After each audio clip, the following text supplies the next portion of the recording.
ख़बर शामिल कयूं पिया रुकुन बुरड़ा खां। संजोरो पुलिस जो रुकुन बुरड़ा लगी गोठ पीर डिनो हिंगोरो ते मुबैना तौर चढ़ाई दौरान चादर चौधरी जो तकदुस पामाल कंदे औरतुनि ऐं मासूम ॿारनि ते बदतरीन तशद्दुद कयो।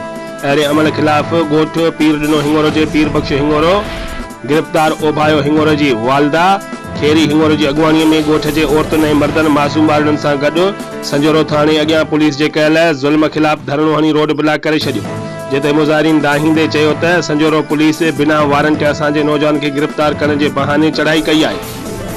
मज़ामत करण ते संजोरो पुलिस लठुनि तोड़े राइफलनि जे बटन सां असां ते बदतरीन तशद्दुद कयो आहे। उन्हनि पारां इहो बि इल्ज़ाम त संजोरो थाणे जे सूबेदार पंहिंजे हिक पुलिस एहलकार ज़रिए असां खां वॾी रक़म तलब कई।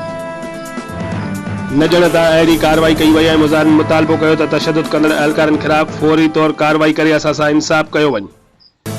ॿिए तरफ़ पुलिस पारां गिरफ्तार करे नौजवान खे आज़ाद करे छॾियो।